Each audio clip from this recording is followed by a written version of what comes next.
On the morning of January 4th, 1945, a Grumman F6F Hellcat streaked low over the Formosan coastline. The engine sputtered, oil pressure dropping, temperature climbing.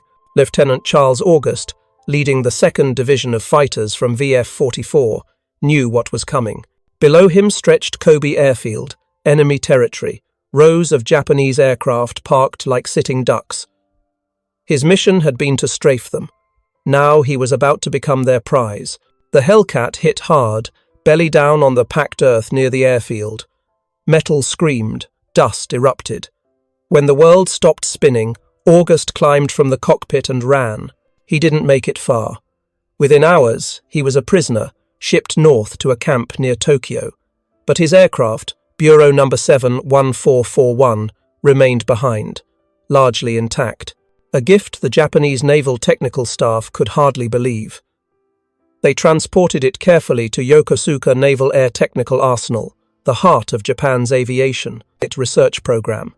There, in workshops that once hummed with confidence, engineers and test pilots gathered around this blue beast marked with white stars. They painted over the American insignia with red circles. They stenciled new numbers on the tail, Yo801. And then they began to examine what they had captured.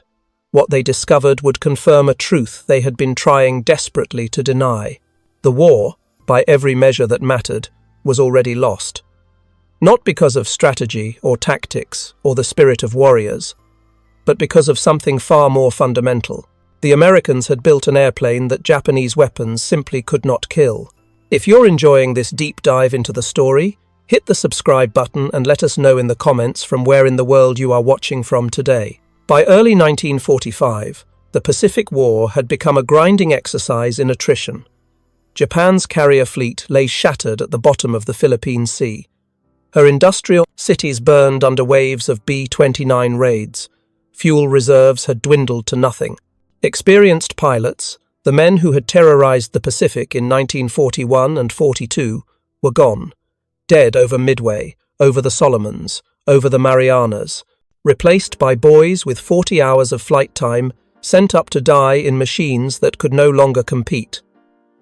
The Zero, the aircraft that had once struck fear into Allied hearts, had become a liability.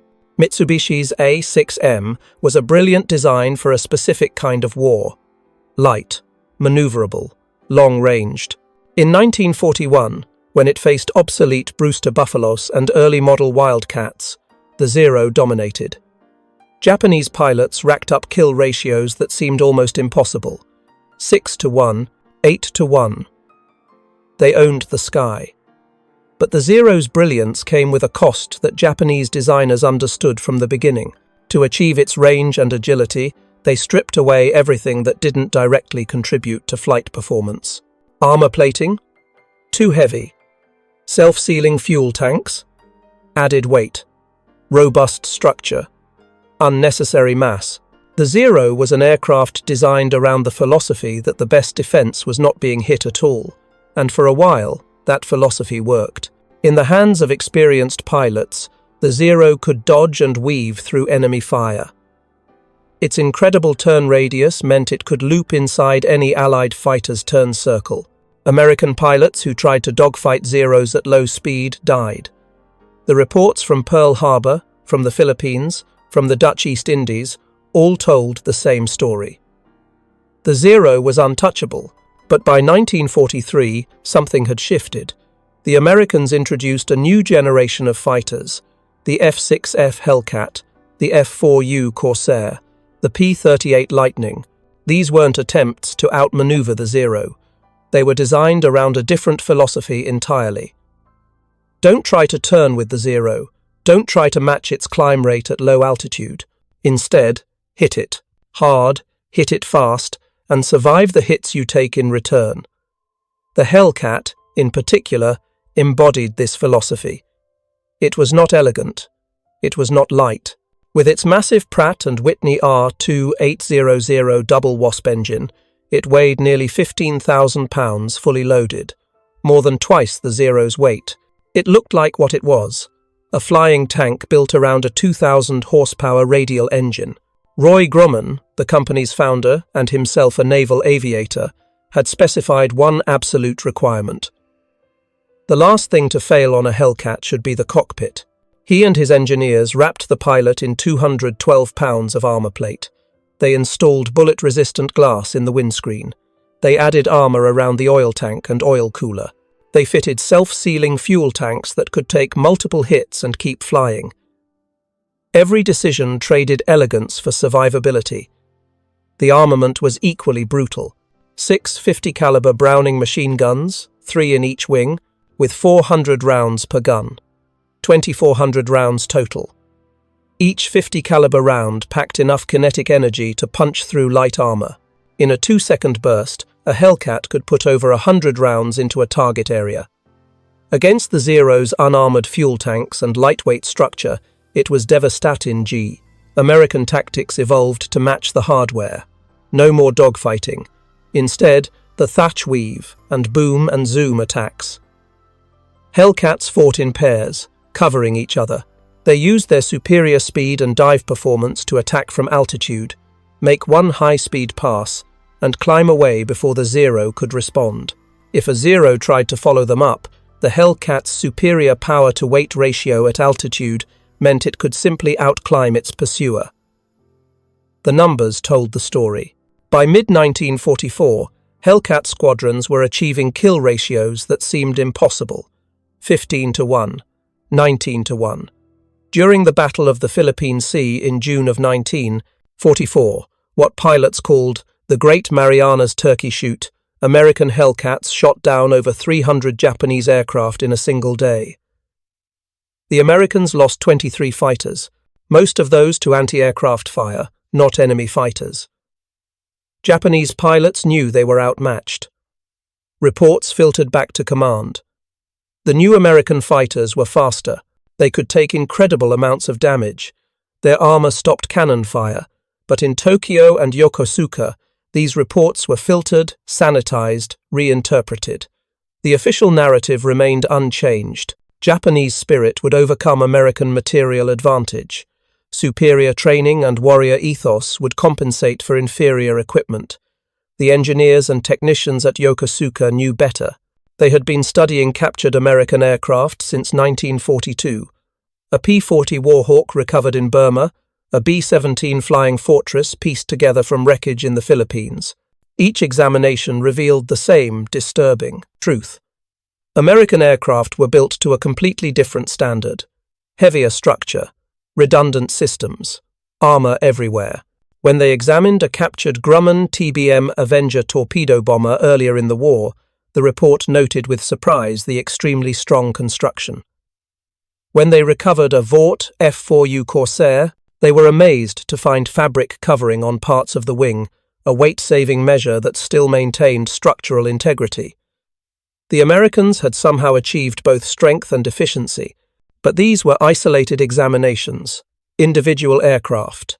By the time Bureau No. 71441 arrived at Yokosuka in January of 1945, the staff had seen enough examples to understand this wasn't an anomaly. This was American design philosophy.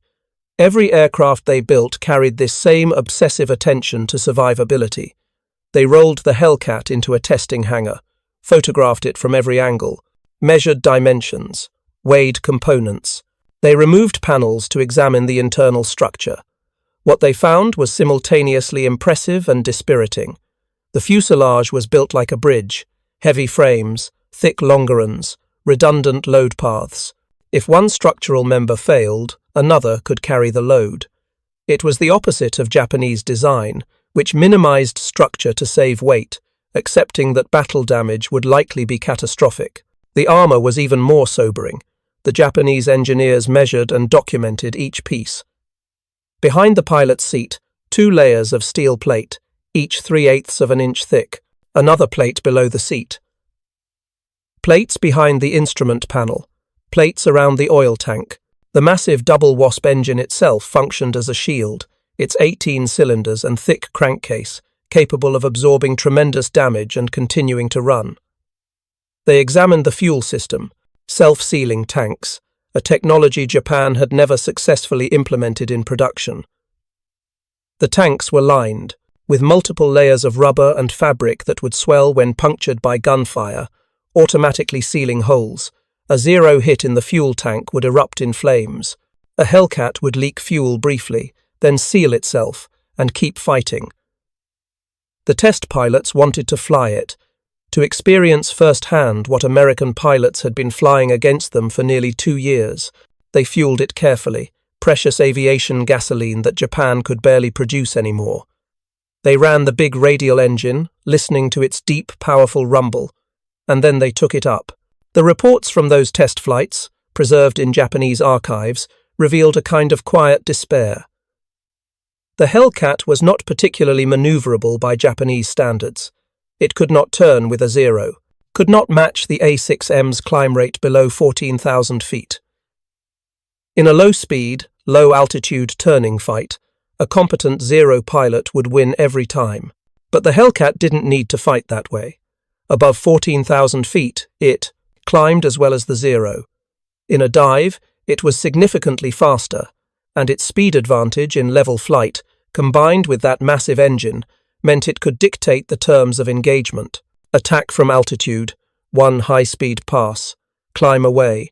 The zero couldn't follow, couldn't catch up, couldn't force the engagement into the turning fight where Japanese aircraft excelled. One test pilot, Lieutenant Masato Yokota, later briefed other pilots on American fighter performance. His assessment of the F6F was clinical and devastating. Advantages: heavy armor protection, high speed, good high-altitude performance, reliable engine. Disadvantages: not particularly maneuverable, vulnerable to high-speed compression effects in extreme dives, relatively poor low-altitude combat performance. Then came the critical observation. Showing your tail is risky, Yokota warned. The Hellcat's .650 caliber machine guns were deadly accurate and had tremendous ammunition capacity. Also, as Hellcat pilots think their teamwork tactics as an insurance. Once the team is broken into 1 versus 1 fight, it is unexpectedly easy for you to fight, but you must study how to break the formation first. In other words, the Hellcat was vulnerable if you could isolate it and force it into a slow-speed turning fight. But good luck doing that. American pilots never flew alone. They never gave you the opportunity to dictate terms. And if you made a mistake, if you gave them a single clean shot, their overwhelming firepower would kill you instantly. But there was another test the Yokosuka staff needed to conduct, a test that would quantify what pilots had been reporting for months. They needed to know if Japanese weapons could actually damage this aircraft. Could the Type 99 cannon, the standard armament of every Japanese naval fighter, penetrate the Hellcat's armor? They set up a test range, mounted Hellcat armor plates at various distances, loaded Type 99 cannons, both the Mark I and the more powerful Mark II models, and they began firing. The Type 99 cannon had been Japan's pride when it entered service in 1939. Based on the Swiss Oerlikon design, it was one of the lightest 20mm aircraft cannons in the world. The Mark I model weighed just 54 pounds. The Mark II, introduced in 1942, weighed 70 pounds. By comparison, the British Hispano-Suiza cannon weighed over 100 pounds. This lightness was essential for Japanese design philosophy. The Zero could not carry heavy weapons without sacrificing the range and maneuverability that made it effective, so Japanese engineers had accepted the trade-off. The Type 99 used a blowback action with advanced primer ignition, elegant and simple, but inherently limited in power. The Mark I fired projectiles at just 600 meters per second, slow by cannon standards. Japanese pilots had complained about this almost from the beginning. Saburo Sakai, one of Japan's greatest aces, wrote in his memoir that while he appreciated the cannon's hitting power, its ballistic performance was poor. The shells arced through the air like urine, he wrote, a crude but accurate description. At anything beyond point-blank range, hitting a maneuvering target required extraordinary skill and more than a little luck. The Mark II model, introduced to address these complaints, used a longer barrel and a cartridge with 40% more propellant. This increased muzzle velocity to 750 meters per second. Better, but still well below what German or American cannons achieved. The MG-151 fired at 850 meters per second. The American 20mm Hispano exceeded that, but velocity wasn't everything. The Type 99 fired explosive shells, high-explosive incendiary rounds that would detonate on impact, sending fragments through the target, against unarmored aircraft, against wooden structures, against fuel tanks. These shells were devastating. A single hit could ignite a fuel fire. 2 or 3 hits would tear a wing apart, and for the first 2 years of the war, that had been enough. American and British fighters in the early Pacific campaigns had minimal armor. The Brewster Buffalo had none. The early Wildcats had some protection, but not much. When a Zero's cannon shells hit them, they burned. The Type 99 had earned its reputation with blood, but now, on the firing range at Yokosuka, Japanese engineers were about to discover what American designers had known all along. Explosive shells are devastating against soft targets. Against armor plate, they're nearly useless. They set up the test carefully. Mounted sections of the Hellcat's armor at measured distances.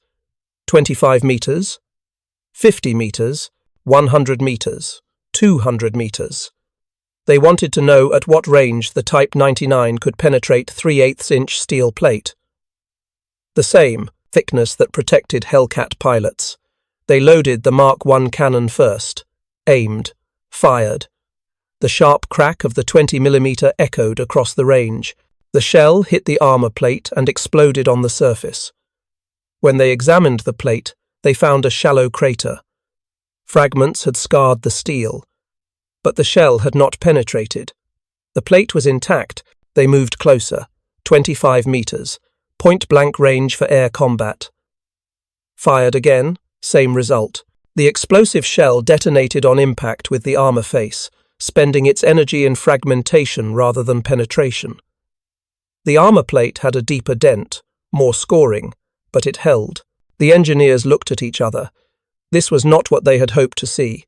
They tried the Mark II cannon, more powerful, higher velocity. Surely it would perform better. They fired from 50 meters. The result was marginally better. The shell punched a slightly deeper crater, but it still did not penetrate. The Hellcat's armor had stopped it, cold. They tried armor-piercing rounds, the armor-piercing incendiary belts that Japanese fighters carried mixed with high-explosive shells. These were solid shot, designed to punch through rather than explode on the surface. The results were better, but not by much. At close range, 25 meters or less, the armor-piercing shells could occasionally penetrate 3/8-inch plate, but at combat ranges, 50 meters or more, they simply bounced off or shattered. The mathematics were brutal and unforgiving. The Type 99 Mark II, Japan's most powerful operational aircraft cannon, fired a 90-gram projectile at 750 meters per second. That gave it a kinetic energy of roughly 25,000 joules at the muzzle, but energy bled off rapidly with distance. Air resistance slowed the shell. By 100 meters, it had lost nearly 20% of its energy. 3/8-inch steel plate, properly hardened, could resist penetration from projectiles, carrying less than 30,000 joules of energy at impact. The Type 99 Mark II was right at the threshold at point-blank range. At any realistic combat distance, it simply didn't have enough power. The engineers ran the numbers again and again, hoping they had made an error. They hadn't. The same calculations that showed the Type 99 was adequate against unarmored targets now proved it was nearly useless against American armor. Every Hellcat carried multiple layers of this armor around the cockpit. The pilot sat in a steel box that Japanese cannon fire could not reliably penetrate. They expanded the test. What about other parts of the Hellcat? Surely the armor was only around the cockpit. They examined the engine cowling. The massive double Wasp engine itself provided protection. 18 cylinders of cast steel and aluminum. Firing tests showed that cannon shells striking the engine would damage individual cylinders, but the engine would continue running. It was designed with redundancy. Lose 2 cylinders? Keep flying. Lose 4? Still enough power to make it home.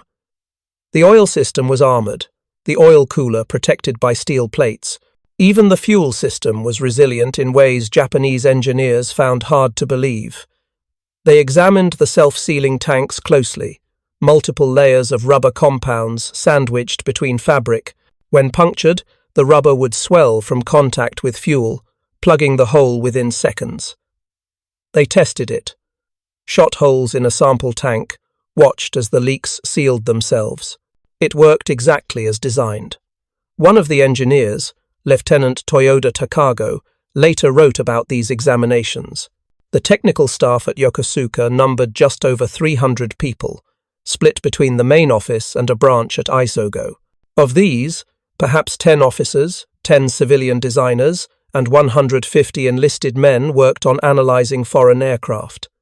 They were desperately overworked, trying to keep up with their own design projects, while also studying every piece of enemy equipment they could capture. They had examined American aircraft before, B-17s, pieced together from wreckage, a P-51 Mustang captured in China. Each examination had been educational but abstract.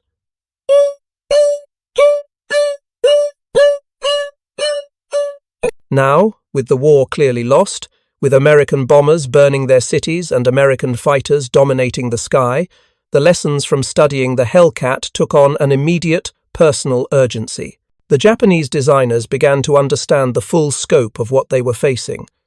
This wasn't just about one airplane. The Hellcat represented a systematic American approach to aviation that Japan could not match. The Americans had designed for survivability from the ground up. They had assumed their aircraft would be hit, would take damage, and they had engineered every system to keep flying despite that damage. Japanese philosophy had been the opposite. Don't get hit.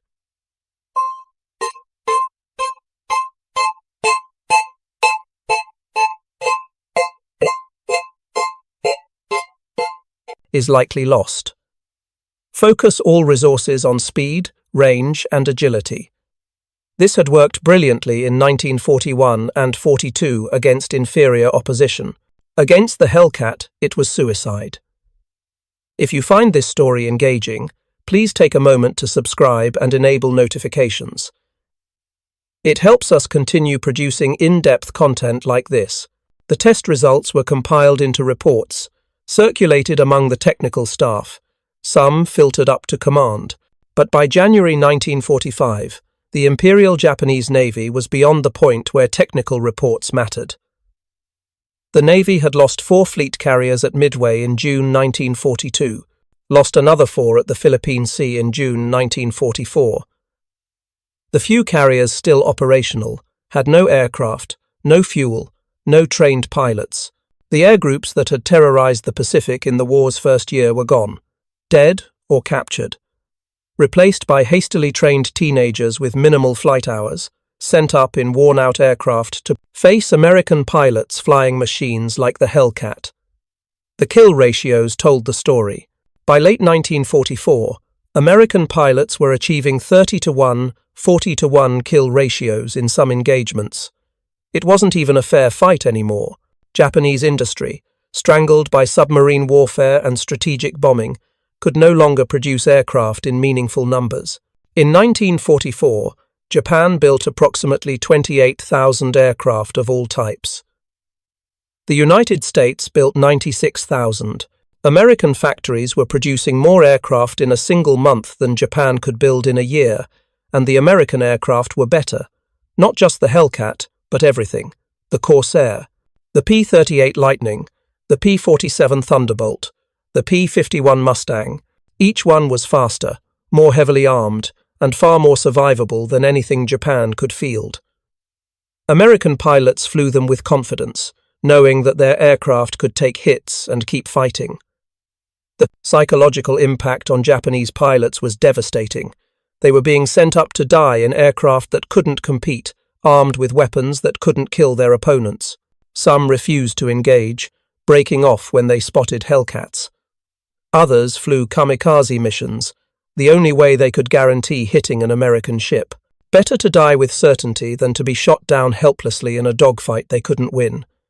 At Yokosuka, the engineers working on Bureau number 71441 eventually tried to make it airworthy again. They needed parts that Japan didn't have: American engine components, specialized instruments. They improvised where they could, but the Hellcat was a complex machine, designed for mass production in American factories with access to specialized alloys and precision manufacturing. Japanese shops, working with inferior materials and worn-out tools, couldn't replicate the parts they needed. The Hellcat made at least one more flight after its capture, probably a short test hop. Then it suffered another mechanical failure and belly landed again. This time, the Japanese didn't bother trying to repair it.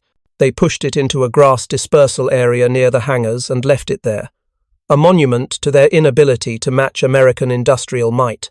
When American forces occupied Yokosuka Naval Air Station after Japan's surrender in August 1945, they found the Hellcat still sitting where it had been abandoned. Japanese markings crudely painted over American insignia, the tail number Yo-801 barely visible beneath peeling paint. Bureau number 71441 still stenciled on the tail, a reminder of where this aircraft had come from. American sailors photographed it, a curious artifact of the war. They noted the damage, the makeshift repairs, the evidence of Japanese attempts to understand American technology. Then they pushed it aside to make room for their own aircraft. The Hellcat had served its purpose, had proven, one final time, the overwhelming superiority of American design and manufacturing. But the real story wasn't the aircraft itself. It was what the Japanese had learned from examining it. The reports from Yokosuka confirmed what frontline pilots had been desperately trying to tell command for months. Japanese weapons could not reliably kill American fighters. The Type 99 cannon, the weapon that had seemed so powerful in 1941, was inadequate, not because it was poorly designed, but because it was designed for a different kind of war, against a different kind of enemy. The Americans had built the Hellcat to fight a specific enemy, the Zero, and they had done it by studying every captured example they could find. The most famous was Koga Zero, recovered nearly intact from Akutan Island in the Aleutians in June of 1942. American test pilots flew it extensively, documented its strengths and weaknesses, found that above 200 knots, the Zero's ailerons froze up, making it impossible to roll quickly. Found that in a high-speed dive, American fighters could simply pull away. Those findings had influenced the Hellcat's design, not by copying the Zero, but by creating its opposite. Where the Zero was light, the Hellcat was heavy. Where the Zero sacrificed protection for performance, the Hellcat sacrificed elegance for survivability. Where the Zero relied on pilot skill to avoid being hit, the Hellcat assumed hits were inevitable and planned accordingly. It was a fundamentally different philosophy of warfare, one that reflected the two nations' industrial and strategic positions. Japan had entered the war knowing it could not match American production capacity. Its strategy depended on winning quickly, decisively, before American industry could fully mobilize. The Zero embodied that strategy: long range to strike across vast distances, agility to dominate in individual combat, minimal armor because the war would be over before attrition became decisive. But Japan had miscalculated. The war didn't end quickly. American industry did mobilize, and once it did, the numbers became overwhelming. By 1944, the United States was producing not just more aircraft, but better aircraft, and they were producing them faster than Japan could destroy them. The Hellcat production numbers told the story. Grumman built 12,275 Hellcats between 1942 and 1945. At peak production in 1944, Grumman's Bethpage, Long Island plant was completing 500 Hellcats per month. One every 90 minutes, around the clock. Japan couldn't shoot them down as fast as America could build them, and every one of those Hellcats carried armor that Japanese weapons couldn't penetrate. Every one was flown by a pilot who knew that if he was hit, he had a reasonable chance of surviving. American pilots shot down in combat were often rescued by submarine or seaplane, returned to duty weeks later. Japanese pilots shot down over water usually drowned. Japan had no effective search and rescue system. Lose a pilot, and you lost years of training that could never be replaced. The mathematics of attrition were brutal.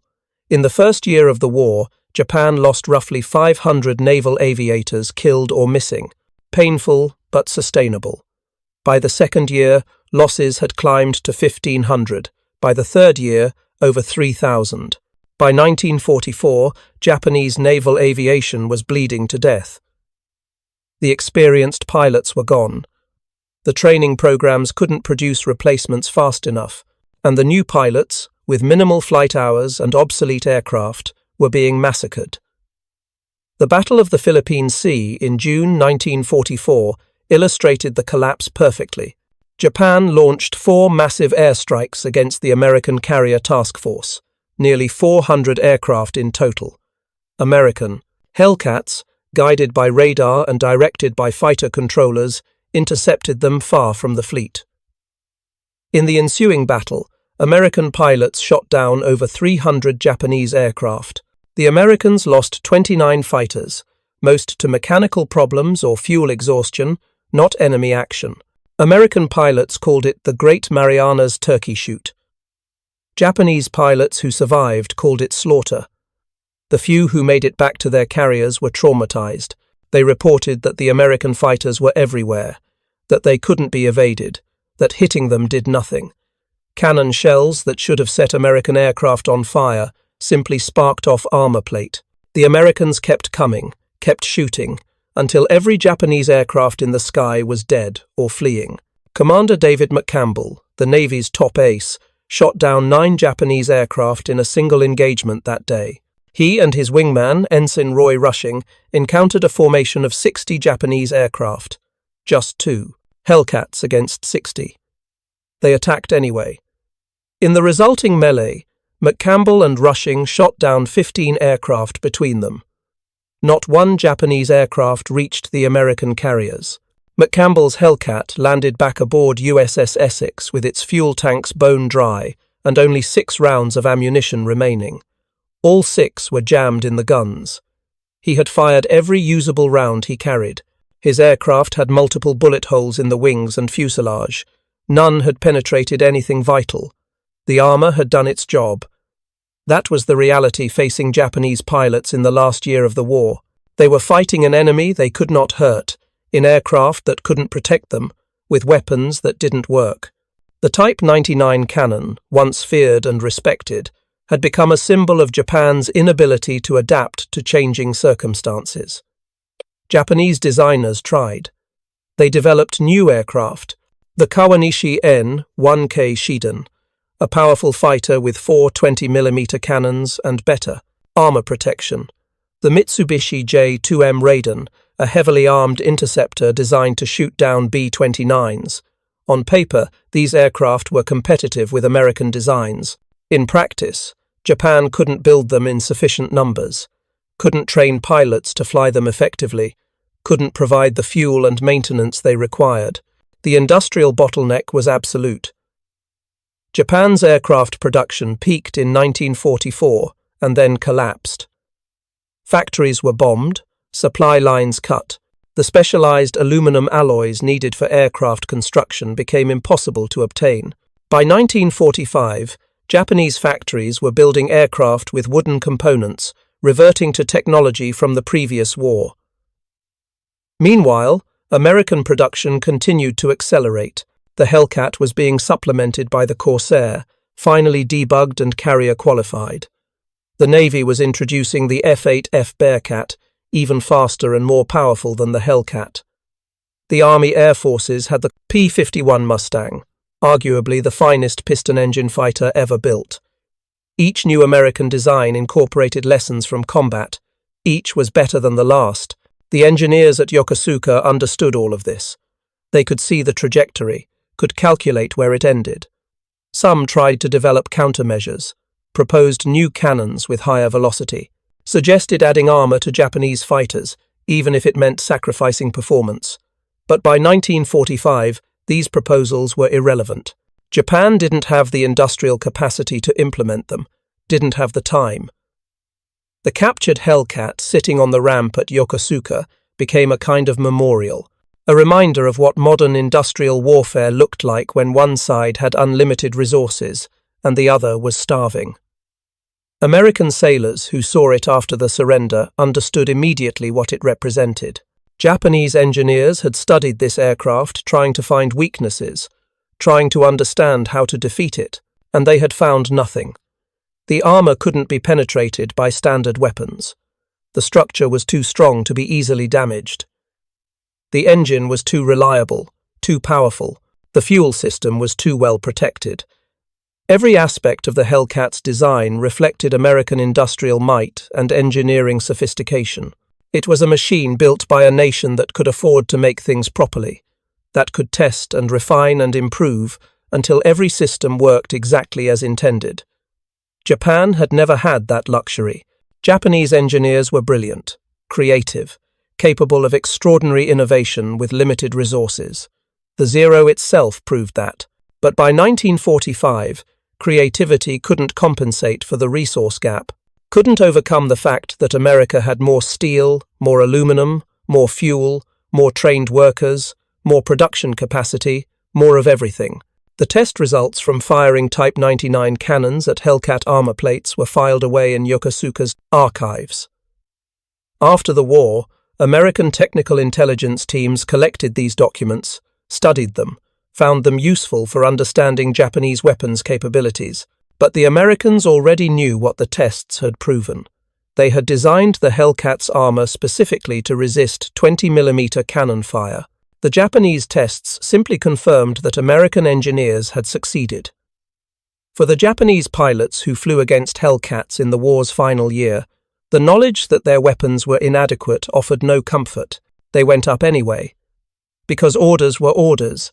Because the alternative was to wait for American bombers to reduce Japan to ashes. Because in the culture of Bushido, surrender was not an option. Many chose kamikaze missions instead. If conventional weapons couldn't kill American ships, then use the aircraft itself as a weapon. Pack it with explosives and fly it into a carrier. At least that way death had meaning. At least that way you could guarantee results. The desperation behind that choice reflected how completely Japanese aviation had collapsed. Lieutenant Charles August, the pilot whose forced landing had given Japan Bureau No. 7-1441, survived the war. Liberated from his POW camp after Japan's surrender, he returned to the United States.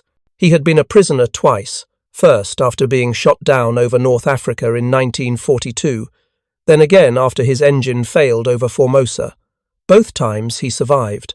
His aircraft didn't always bring him home, but it kept him alive long enough to have a chance. That was what the armor was for.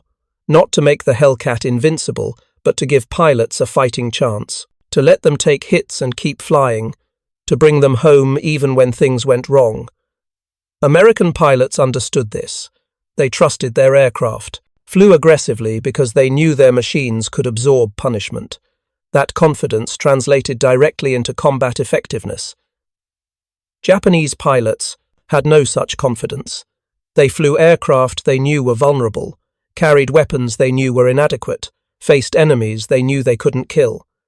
The psychological burden was immense.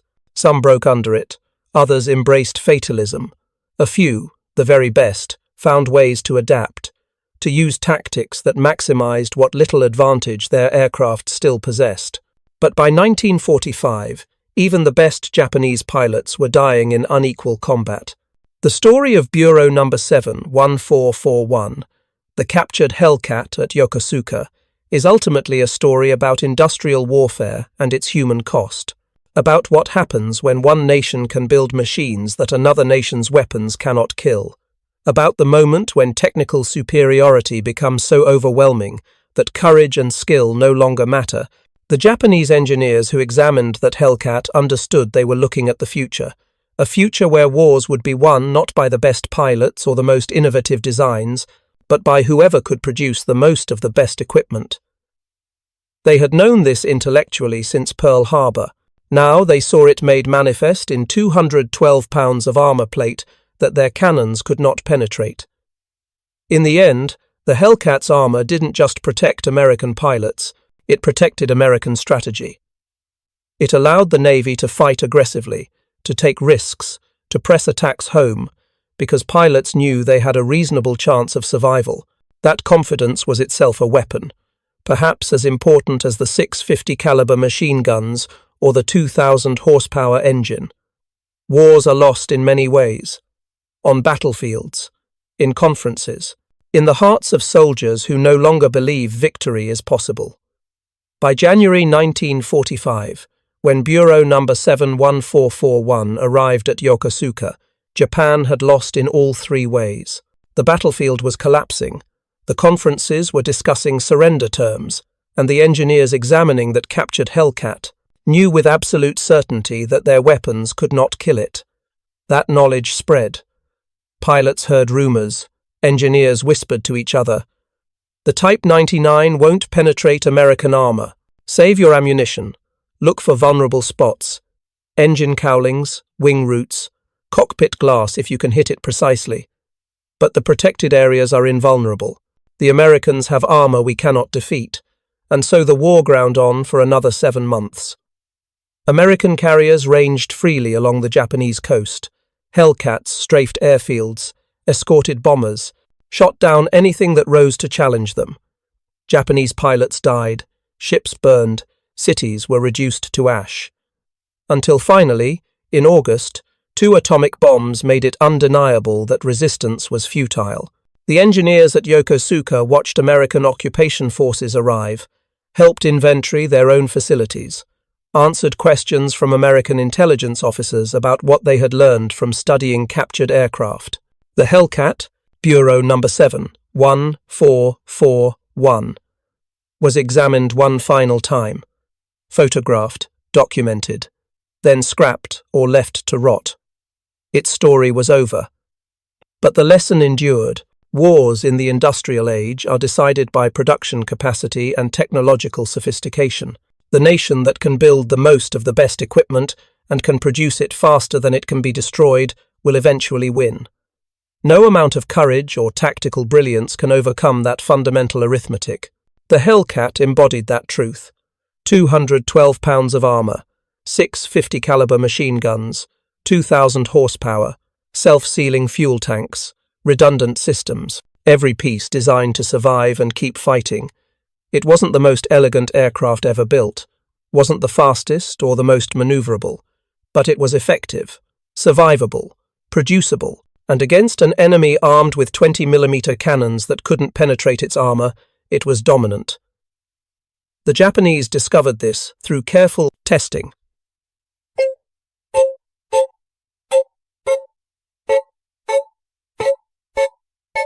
Through firing their best weapons at American armor plate and watching the shells bounce off, through examining the massive engine and understanding they couldn't build anything comparable, through studying the self-sealing fuel tanks and realizing their own aircraft would never have that protection. They learned what their pilots had been trying to tell them, that the Americans had built an airplane they could not kill with the weapons they possessed, and in learning that, they understood the war was truly over. Not because of one aircraft, but because that aircraft represented a systematic approach to warfare that Japan, with its limited industrial base and dwindling resources, could never match. The captured Hellcat at Yokosuka was a teacher. It taught Japanese engineers about American industrial might, about design philosophy, about what modern warfare demanded, but most of all, it taught them that some gaps cannot be closed through ingenuity or courage alone. Some advantages are so fundamental, so overwhelming, that defeat becomes inevitable. That was the real lesson of Bureau No. 71441. Not just that its armor stopped Japanese cannon fire, though it did, but that it represented a way of making war that Japan could not compete with. And in recognizing that truth, in understanding its implications, the engineers at Yokosuka saw their future written in steel and duralumin. Or perhaps they did, and simply couldn't bring themselves to say it aloud.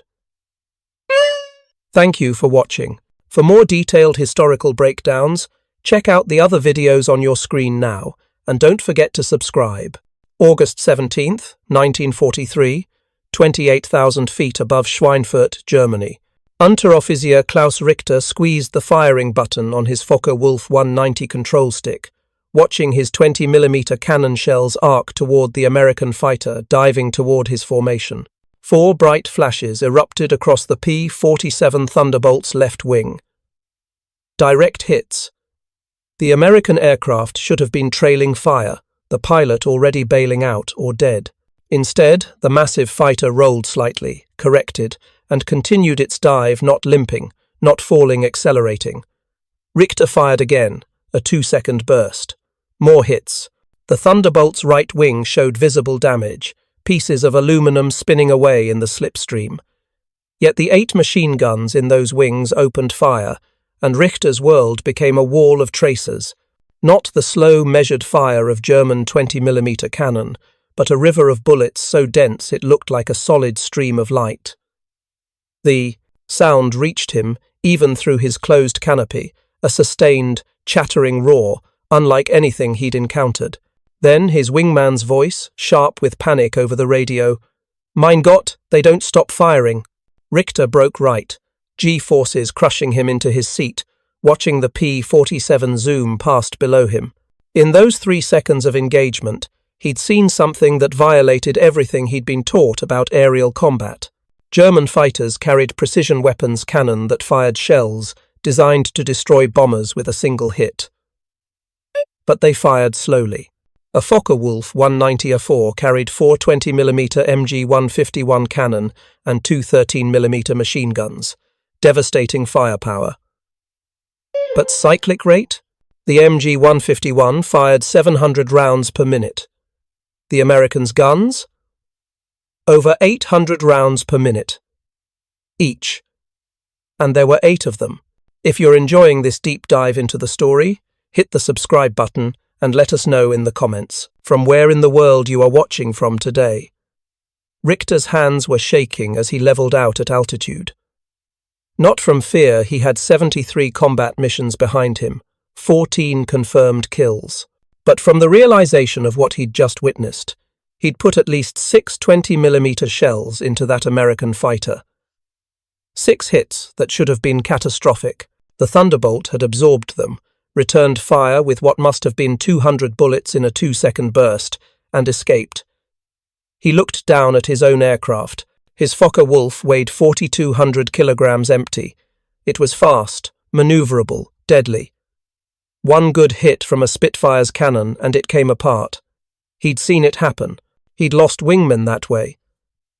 But that American fighter, he'd hit it 6 times, and it kept flying as if he'd thrown stones at a tank.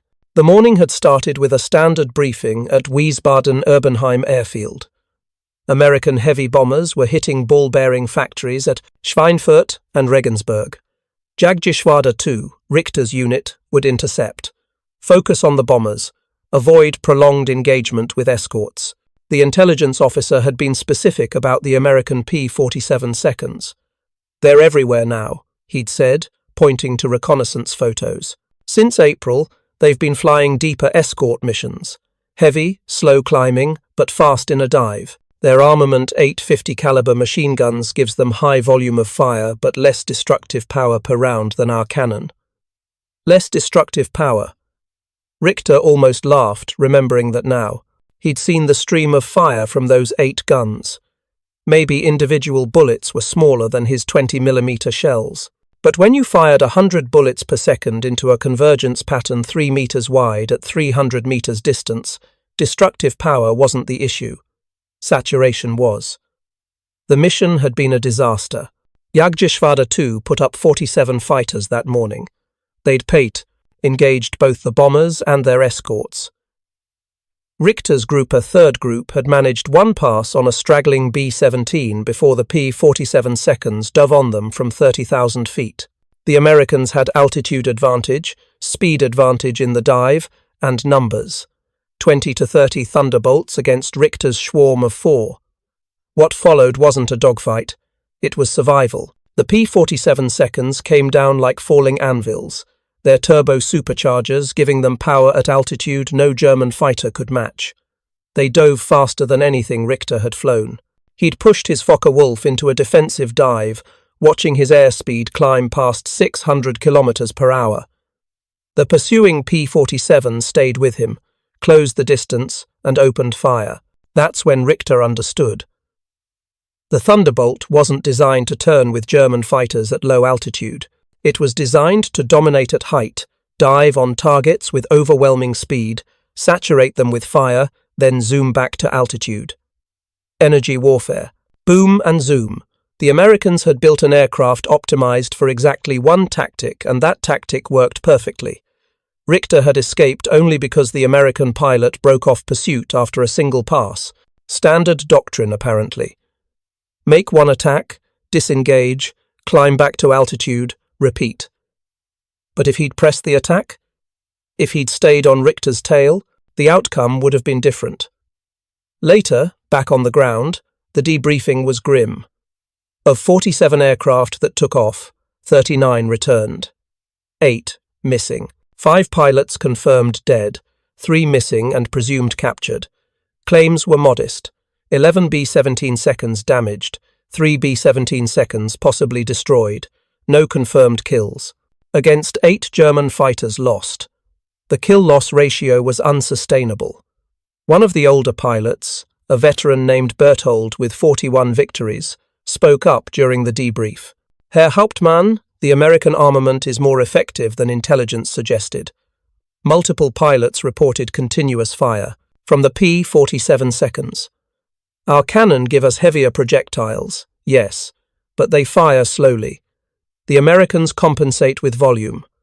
The Hauptmann, the captain, looked tired. The Thunderbolt carries approximately 3,000 rounds of ammunition total.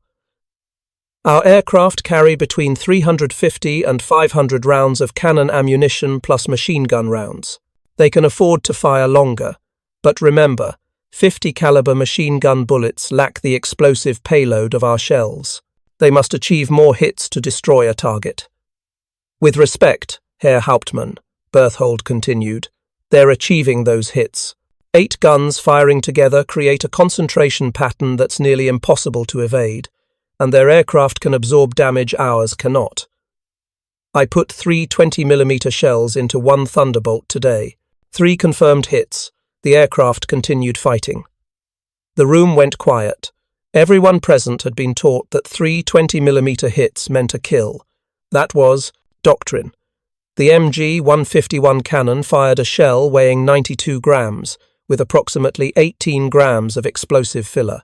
3 such shells detonating against a fighter's airframe should be lethal. Should be. Richter added his own observation. I counted 6 hits on one P-47. It showed visible damage but maintained controlled flight and returned fire effectively. The American construction must be substantially more robust than our aircraft. The intelligence officer made notes. This was being documented.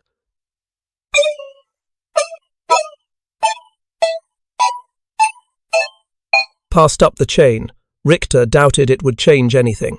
The Luftwaffe had committed to a design philosophy light, fast fighters with heavy armament and just enough fuel for defensive operations over Germany. The Americans had chosen differently. Heavy, durable fighters with enormous fuel capacity, adequate performance at altitude, and overwhelming firepower through sheer volume. 2 philosophies. By August 1943, it was becoming clear which one would win a war of attrition.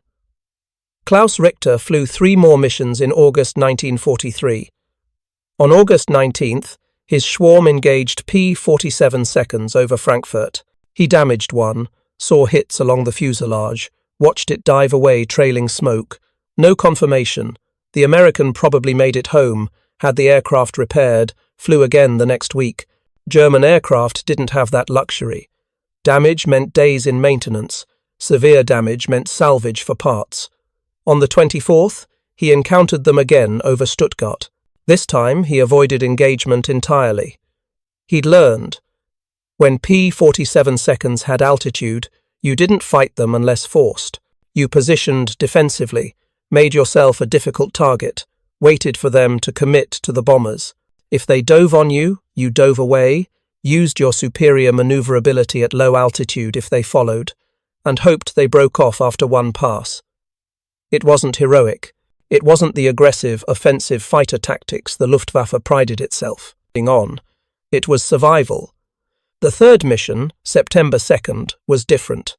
Richter's Group A was assigned close escort to Sturmgruppe bombers hitting American bomber formations. The idea: get close to the B-17 seconds, use heavy armament to destroy them before escorts could intervene. Bold, desperate, they never reached the bombers. P-47 seconds from the 56th Fighter Group Zemke's Wolfpack hit them at 27,000 feet. The Americans had learned too. They didn't dogfight. They made slashing attacks from altitude, fired 2-second bursts, broke away, then reformed and attacked again, and again, and again. Richter fired at one P-47 as it dove past, missed. The Americans' return fire didn't miss. Richter heard and felt impacts along his left wing. 2 holes appeared in the metal skin. Then the American was gone, zooming back to altitude. His Gruppe lost 3 aircraft in that engagement. Richter survived, but the mission was aborted. They never got close to the bombers. That night, writing in his personal log, technically prohibited but widely practiced, Richter tried to articulate what was happening. The Americans have created a fighter that violates our assumptions. We assumed firepower meant cannon. They chose machine guns but gave themselves 8. We assumed fighters should be light and maneuverable. They built a heavy fighter optimized for altitude and diving speed. We assumed fuel capacity should be limited to defensive operations. They carry enough fuel to escort bombers to any target in Germany. Every assumption we made, they answered differently, and their answers are working. He paused, then added, "The question is not whether individual American pilots are as skilled as German pilots. Some are, some aren't. The question is whether their system, their aircraft, their tactics, their logistics can overwhelm our system. I believe it can." Richter dated the entry, September 2nd, 1943. He didn't know it then, but he'd written the entry on the day the Luftwaffe began losing the air war. Not because of one battle, one engagement, one technological breakthrough, but because the mathematics had become inescapable. The Browning AN M2 50 caliber machine gun was not a sophisticated weapon. It was, by 1943, nearly 25 years old. John Moses Browning had designed it in 1918, based on scaling up his 30 caliber M1917 machine gun. The United States military adopted it in 1921. By the time it was mounted in aircraft, it had been refined, lightened, and optimized, but the basic design remained unchanged. What made it devastating wasn't innovation, it was mathematics. Each gun weighed 61 pounds, substantially lighter than the ground version due to a shorter barrel. The aircraft version used a 36-inch barrel instead of the 45-inch ground variant. This reduced weight but increased rate of fire. Less barrel mass meant less inertia.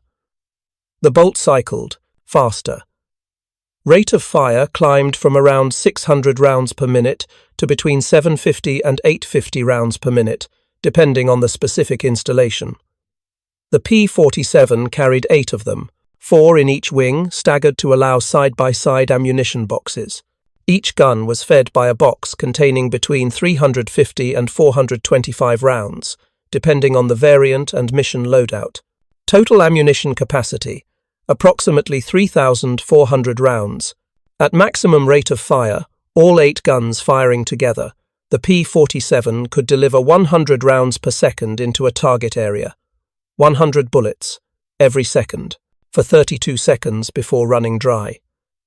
The ammunition itself came in varieties: M2 ball standard rounds, 709 grain projectiles moving at 2,900 feet per second, M8 armor-piercing incendiary 662 grain projectiles with an incendiary compound that ignited on impact burning at approximately 3,000 degrees Fahrenheit, hot enough to melt aluminum instantly, and M10 tracer visible rounds that allowed pilots to observe their fire.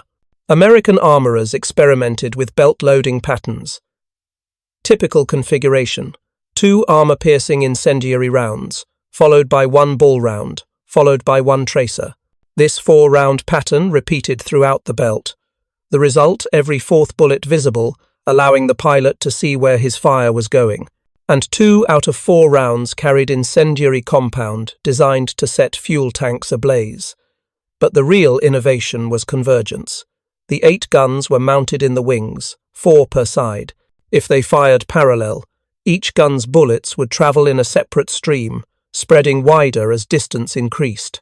To maximize effectiveness, American engineers harmonized the guns to converge at a specific distance, typically 300 yards, or approximately 1,100 feet. At convergence distance, all 8 streams of fire intersected in a target area roughly 3 feet by 3 feet. A 5-second burst from a properly harmonized P-47 would put 500 bullets into a 9-square-foot area at ideal range. The concentration was devastating. Not because any single bullet was more powerful than a German cannon shell, it wasn't, but because the sheer volume of hits overwhelmed any aircraft's ability to survive. Klaus Richter understood this after his 3rd encounter with P-47 seconds. What he couldn't understand was why German High Command refused to acknowledge it. By September 1943, reports from multiple Jagdgeschwader described the same phenomenon. The P-47's armament was more effective than anticipated, not more powerful per round, but more effective due to volume of fire, accuracy through convergence, and ammunition capacity that allowed sustained engagement. The Luftwaffe's response was to emphasize German armament superiority. Intelligence briefs stressed that 50-caliber machine guns lacked explosive payload. They required multiple hits to destroy an aircraft. German 20mm cannon needed only 1 or 2 hits. This was technically accurate, but it ignored the tactical reality American pilots were achieving those multiple hits. Their guns fired faster, longer, and the convergence pattern made evasion nearly impossible at typical engagement ranges. Richter received a new intelligence document in late September. Assessment of American Fighter Armament Effectiveness, it was titled. He read it carefully. The document acknowledged that P-47 pilots were claiming high numbers of victories. It attributed this to several factors: numerical superiority, altitude advantage, tactical doctrine, emphasizing diving attacks, and yes, effective armament. But the conclusion was clear: German fighters retained qualitative superiority. The MG-151 20 cannon was superior to 50-caliber machine guns in destructive power per round. Therefore, German pilots should continue to press attacks, aim precisely, and rely on their superior weaponry. The document made no mention of the fact that aiming precisely required time. Time meant exposure, and exposure against 8 50-caliber machine guns meant death. It made no mention of ammunition capacity. A Focke-Wulf 190A6 carried 250 rounds per cannon, approximately 20 seconds of fire. The P-47 carried 32 seconds of fire. Sustained, the document made no mention of psychological impact. Richter had discussed this with other pilots. There was something uniquely terrifying about facing the P-47's guns, not the slow thump-thump-thump of cannon fire, but the sustained roar of 8 machine guns firing together. You heard it even before you saw it, a sound like tearing fabric amplified 1,000 times, and when you saw it, the stream of tracers, every 4th round glowing, creating what looked like solid bars of light converging on your cast. Aircraft your body screamed to break away, to dive, to turn, to do anything to escape that wall of fire. If you find this story engaging, please take a moment to subscribe and enable notifications. It helps us continue producing in-depth content like this. German pilots who survived encounters with P-47 seconds developed tactics. Never engage from their 6 o'clock. The 8 guns pointed forward. Attacking from behind meant flying into their cone of fire. Attack from angles high side, below, forcing deflection shots. Don't give them time to track you. Make one pass, disengage immediately. If they dove on you from altitude, dive away or turn into them. The Focke-Wulf could outturn them at low altitude. Use that, but these were defensive tactics, survival tactics, not the aggressive, offensive fighter doctrine the Luftwaffe had built its reputation on. By October 1943, the psychological shift was complete. German pilots no longer feared individual American aircraft. They feared formations of them. They feared altitude disadvantage.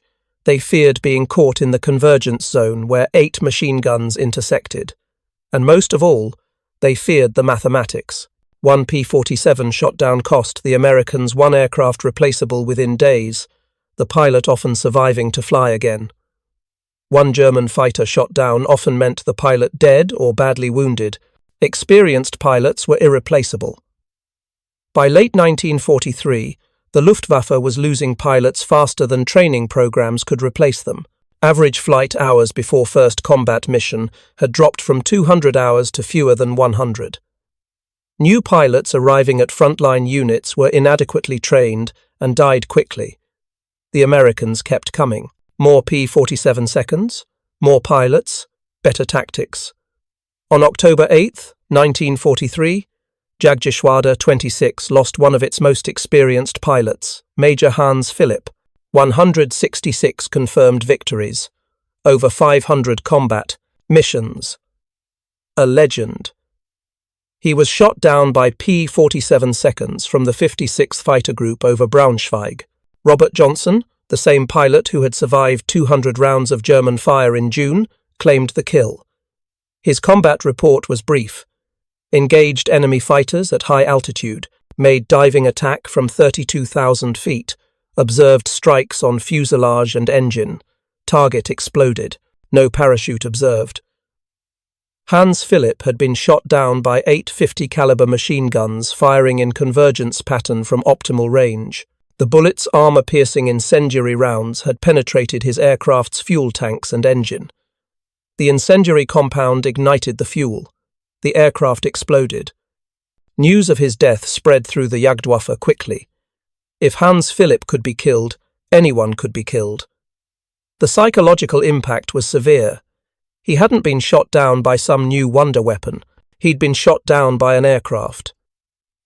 German pilots had initially mocked the jug, the flying milk bottle, the overweight American fighter that couldn't turn. But at 32,000 feet, none of that mattered. The P-47 dove faster than German fighters could flee. Its guns fired longer than German fighters could sustain return fire. And its durability meant German attacks often failed to destroy it, while American attacks routinely succeeded. November 9th, 1943. Klaus Richter sat in the briefing room at Wiesbaden-Erbenheim listening to the mission commander outline the day's objectives.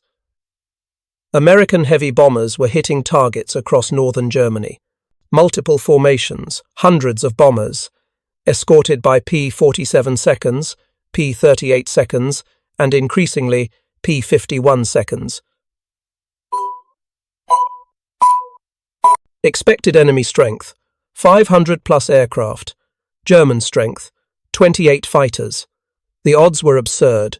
28 fighters against 500, but these were the odds now. This was the war. The intelligence officer displayed a photograph, a captured P-47 at Rechlin testing facility. German engineers had examined it thoroughly. Their report was damning, though officially it was never described that way. The P-47's construction was described as robust but crude. The turbo-supercharger system was overly complex. The armament was adequate for volume fire but lacking destructive power per round. Reading between the lines, Richter understood what the report actually said. The Americans had built an aircraft optimized for mass production, ease of maintenance, pilot survival, and overwhelming firepower through volume. It was the opposite of German design philosophy, and it was winning. The briefing continued. Tactics. Approach bombers from head-on when possible, minimizing exposure to escorts. Engage bombers with cannon fire, destroying engines and cockpit areas. If engaged by escorts, break off immediately. Do not dogfight P-47 seconds unless forced. Conserve ammunition. Each aircraft needed to destroy multiple bombers to make the mission worthwhile. One bomber per fighter minimum, preferably 2 or 3. The mathematics again. Always the mathematics. Richter and his swarm took off at 1100 hours. They climbed to altitude 28,000 feet and headed northwest. The bomber formations were visible from miles away. Contrails marked their positions. Dozens of parallel lines scratched across the November sky. Above and around them, the escorts dark specks at this distance but unmistakable. Too many to count. Richter's Gruppe commander made the call. Attack from 12 o'clock high, 1 pass, target the lead formation, break on my signal. They pushed into a shallow dive, building speed. The B-17 seconds grew larger in their windscreens. Richter selected his target, a B-17 inches the lead element, slightly right of center. He armed his cannon, checked his gun sight. Range closing, 1,000 meters. 800. At 600 meters, the bombers opened fire. Tracers from 150 caliber machine guns filled the air. The Americans were good shots. Richter felt impacts along his wings. Not serious. Keep going. 400 meters. He pressed the trigger. The Focke-Wulf shuddered as all 4 cannon fired. He saw strikes on his target B-17. The right inboard engine began trailing smoke, but he had to break away. The combined defensive fire from the bomber formation was too heavy. He rolled left, pulling negative Gs, diving away from the formation. That's when the P-47 seconds hit them. Richter never saw them coming. The first indication was his wingman's voice. Indianer! Indianer! 4 o'clock high! Using the German slang for American fighters. Then the sound. That unmistakable tearing fabric roar of 850 caliber machine guns firing in unison. Richter broke hard right, pulling maximum Gs. His vision greyed at the edges. The P-47 flashed past, tracers following it, other German fighters shooting at it. Richter reversed, trying to get and behind it, but the Thunderbolt was already climbing, zooming back to altitude on pure energy and power. Another P-47 dove on his position. Richter pushed over into a dive. 600 kilometers per hour. 700. The P-47 followed. Gaining. He could see it in his mirror closer, closer. Richter waited until the last moment, then pulled hard left, yanking the stick into his lap. His Focke-Wulf turned violently, the tight radius bleeding speed instantly. The P-47 couldn't follow. Too heavy, too much inertia. It tried to turn, couldn't match the rate, and overshot. For a brief moment, Richter was in position behind and below the American perfect firing angle. He pressed the trigger. 3-second burst. All 4 cannon. He saw strikes on the P-47's fuselage and right wing. Pieces flew off, but the American didn't fall, didn't burn, didn't even seem to slow down. The P-47 leveled out, engine still running perfectly, and dove away. At this altitude, they were down to 12,000 feet now. Richter couldn't catch him. The American was gone, probably already on his way back to England for repairs. Richter checked his fuel. Low, too low to continue engagement. He called his swarm. Only 2 responded, his wingman and 1 other. The 4th aircraft, piloted by a 19-year-old named Weber with only 30 combat hours, was missing. Probably shot down, probably dead.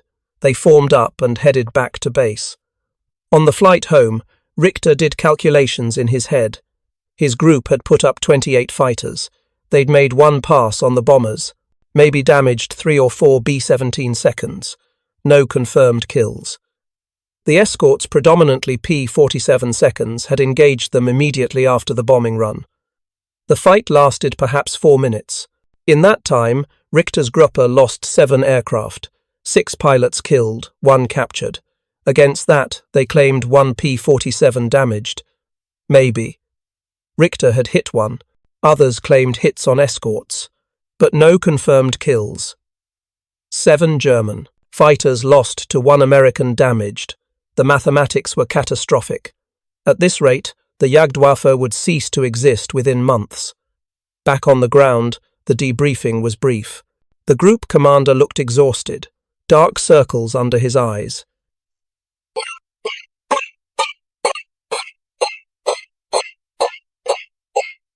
He'd been flying combat missions since 1940, 3 years of war. He looked 20 years older. "Gentlemen," he said quietly, "I want honest assessments. What happened out there?" Silence. Then one pilot spoke up. Feldwebel Ernst Koch, 47 victories, one of the Grupp's most experienced pilots.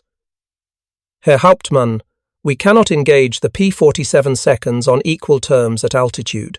They have every advantage speed in the dive, firepower, durability, or numbers.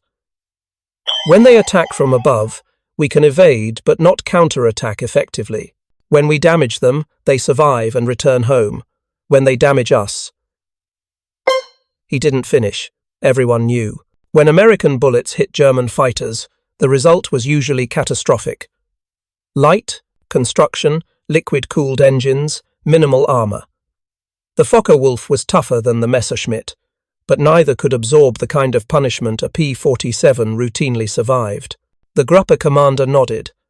"I will include this in my report, but understand, headquarters does not want to hear that American aircraft are superior.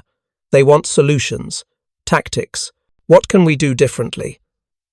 Koch answered, "We need to avoid combat with escorts entirely. Attack only when the escorts are distracted or absent. Accept that many bomber formations will reach their targets untouched. Focus on destroying the bombers we can reach, then disengage immediately before escorts arrive. This is not glorious, it is survival."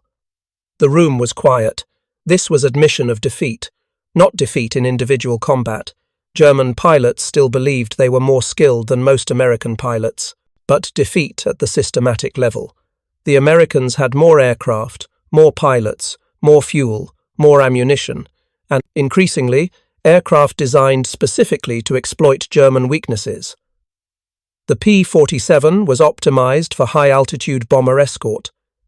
Its 850 caliber machine guns were optimized for volume fire. Its durability was optimized for absorbing damage.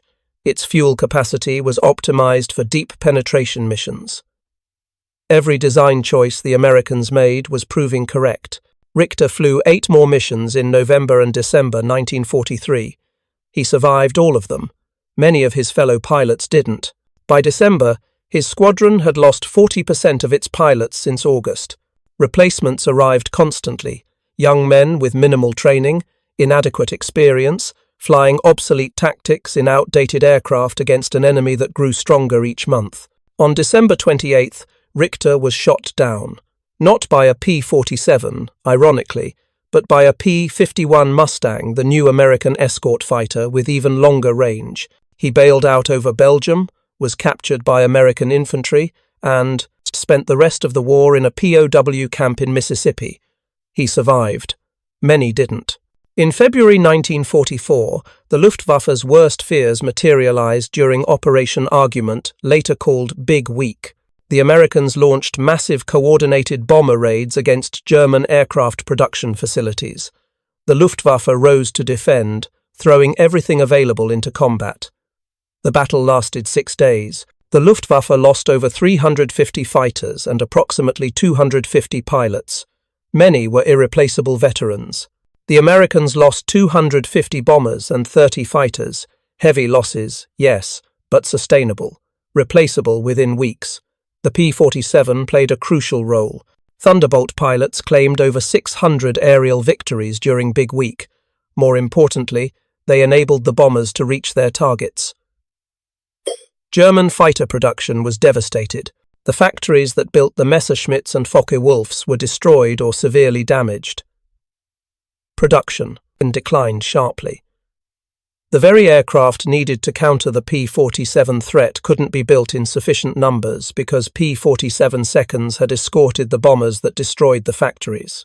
It was a death spiral. By spring 1944, the Luftwaffe had lost the air war over Germany. Not because of any single battle or technological breakthrough, not because German pilots lacked courage or skill, but because the mathematics had become inescapable. The Americans were producing 9,000 aircraft per month. Germany was producing 3,000, and that number was declining.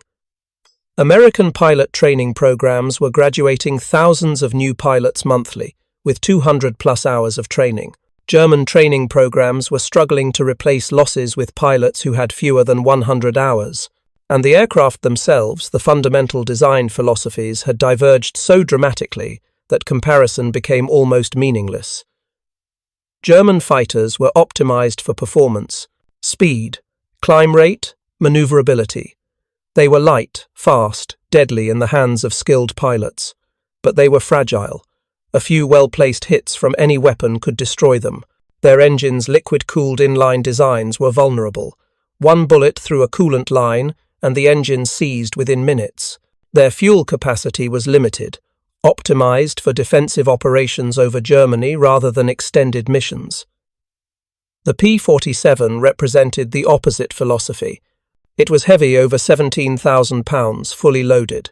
It climbed slowly at low altitude. It turned poorly compared to German fighters below 20,000 feet. But none of that mattered, because at altitude 25,000 feet and above, the P-47 dominated. Its turbo-supercharger gave it power where German engines gasped for air. Its weight became an advantage in dives, generating energy that translated into speed no German fighter could match. And its durability, that absurd, over-engineered American construction, meant pilots survived. The 850 caliber machine guns were the physical manifestation of American industrial warfare. Not elegant, not efficient in the way German cannon were efficient, but overwhelming. 100 rounds per second, 32 seconds of sustained fire, armor-piercing incendiary bullets that set fuel tanks ablaze, convergence patterns that concentrated fire into a 9-square-foot area at optimal range. The sound alone, that sustained roar, was psychologically devastating to German pilots who'd grown accustomed to the measured thump of cannon fire. German intelligence eventually compiled comprehensive assessments of P-47 armament effectiveness. The reports were accurate, detailed, and completely ignored, because acknowledging the truth meant acknowledging that German design philosophy was losing to American production philosophy.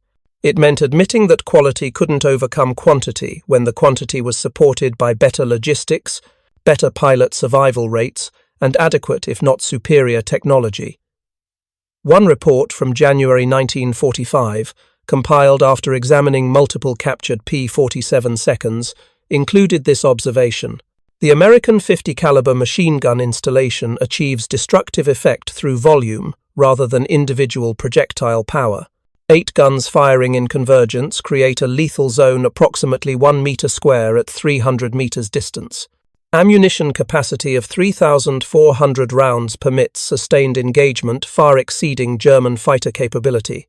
Combined with aircraft durability that allows survival of damage levels catastrophic to German designs, the P-47 represents an effective weapons system optimized for attrition warfare. Optimized for attrition warfare. That was the key phrase. The Americans understood from the beginning that this would be a long war, fought by thousands of aircraft, flown by thousands of pilots, consuming millions of rounds of ammunition. They built systems to support that kind of war. The P-47 was designed to be mass-produced, 15,683, built by war's end. It was designed to be maintained by adequately trained mechanics rather than master craftsmen. It was designed to bring pilots home alive, even after catastrophic damage. And it was designed to kill through overwhelming firepower rather than precision. The statistics told the story. P-47 pilots flew over 746,000 combat sorties during World War II. They claimed 3,752 aerial victories, more than half in air-to-air combat. Kill ratio, 4.6 to 1. For every P-47 lost to enemy fighters, German forces lost 4.6 aircraft. Loss rate, 0.7% per sortie. Of 15,683 P-47 seconds built, 3,499 were lost to all causes in combat. Survival rate: over 75% of pilots who flew P-47 seconds survived the war. German pilot survival rates in the same period were catastrophic. By late 1944, the average German fighter pilot survived fewer than 30 missions. Veteran pilots, those with over 100 missions, were vanishingly rare. The Luftwaffe lost over 18,000 fighters on the Western Front between 1943 and 1945. Over 13,000 pilots were killed. The mathematics of attrition had worked exactly as the Americans intended, but the P-47's impact extended beyond aerial combat. Starting in mid-1944, after P-51 Mustangs took over most long-range bomber escort duties, Thunderbolts transitioned to fighter-bomber operations, ground attack. Here, the 850 caliber machine guns found their most devastating application. Against trucks, trains, tanks, artillery, anything on the ground, the concentrated fire from 8 machine guns was lethal. The armor-piercing incendiary rounds could penetrate engine blocks, set fuel tanks ablaze, destroy ammunition stores. From D-Day, June 6, 1944 to VE Day, May 7, 1945, P-47 pilots claimed destruction of 86,000 railway cars, 9,000 locomotives, 6,000 armoured fighting vehicles, and 68,000 trucks. The numbers were likely inflated. Combat claims always were, but even accounting for exaggeration, the P-47's ground attack record was staggering. German logistics were devastated. Trains couldn't move supplies, trucks couldn't deliver ammunition, armor couldn't reposition without being attacked from the air. The sound of P-47 seconds became associated with death for German ground forces. That distinctive roar of 8 machine guns firing together. Soldiers learned to dive for cover at the first sound. But cover was often inadequate. The volume of fire, 100 rounds per second, meant that even small targets could be saturated with bullets. A single P-47, making a single strafing pass, would fire approximately 400 rounds in 4 seconds. Against a convoy of trucks, that was devastating. Against troop concentrations, it was catastrophic. Klaus Richter, interviewed after the war, was asked what he remembered most about facing P-47 seconds. His answer was immediate: the sound. You never forgot the sound. German cannon went thump, thump, thump. Slow. Measured. The P-47's guns were different, like fabric tearing, but amplified 1,000 times. Continuous. Once they started firing, it didn't stop. 2 seconds felt like 20. And you absolutely knew that if you were in that cone of fire, you were already dead. The aircraft might fly for a few more seconds, but you were dead. By April 1945, the Luftwaffe was defeated. Not destroyed, thousands of aircraft still existed on paper, but operationally finished. Fuel shortages grounded most units. Pilot losses had reached unsustainable levels. Production. Facilities were bombed into rubble. The few missions flown were desperate, ineffective, often suicidal. P-47 seconds and other Allied fighters dominated the skies completely. German forces on the ground learned to move only at night, when the Thunderbolts couldn't hunt them. The final irony was that by war's end, German engineers understood exactly why they'd lost the air war. Captured documents included detailed analyses of American aircraft, tactics, and logistics. They understood that the P-47's 850 caliber machine guns were more effective than German cannon in practical combat conditions. They understood that American aircraft durability gave pilots survival advantages German aircraft couldn't match. They understood that American production capacity was overwhelming German industry. They understood all of it. They'd understood much of it by mid-1943, but understanding didn't change anything, because the German war economy, German industrial capacity, and German design philosophy couldn't replicate what the Americans had built. You couldn't copy a production system that required decades of automotive industry experience. You couldn't copy pilot training programs that required vast resources and geographic security from bombing. You couldn't copy aircraft durability when you were rationing aluminum and steel. The P-47 Thunderbolt wasn't the best fighter aircraft of World War II by any single performance metric. The German TAR-152 was faster at altitude. The British Spitfire was more maneuverable. The P-51 Mustang had longer range. The P-38 Lightning had more sophisticated systems. But the P-47 was the most produced American fighter, 15,683 built. It had the best kill ratio, 4.6 to 1. It had the best survival rate, over 75% of pilots survived. And it had the most devastating armament for attrition warfare, 8 50 caliber machine guns that could fire 100 rounds per second for 32 seconds. Those 8 guns mounted in pairs in each wing, harmonized to converge at 300 yards, loaded with armor-piercing incendiary ammunition, represented American industrial warfare in its purest form. Not elegant, not efficient by German standards, but utterly overwhelming, a wall of lead that German pilots learned to fear more than anything else in the sky. Not because any single bullet was deadly, but because there were so many bullets that evasion became impossible. The lesson was timeless and brutal. In total war between industrial powers, the side that can produce more, sustain longer, and absorb heavier losses will eventually overwhelm the side with superior technology but insufficient resources. The Germans had better engineers, better pilots initially, and often better individual aircraft. The Americans had more of everything else, and in the mathematics of attrition, more always wins.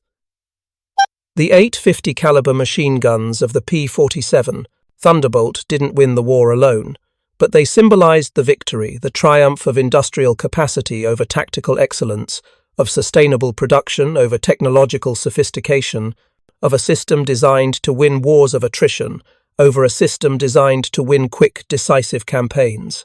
German pilots feared those guns because they represented something their leadership refused to acknowledge until it was far too late. They were fighting an enemy they could never defeat, not because American pilots were better, often they weren't, especially early in the war, but because the American system, aircraft, tactics, training, logistics, production, was built for exactly the kind of war World War II became, and the P-47, with its 8 chattering machine guns, was the perfect weapon for that war. Thank you for watching. For more detailed historical breakdowns, check out the other videos on your screen now, and don't forget to subscribe.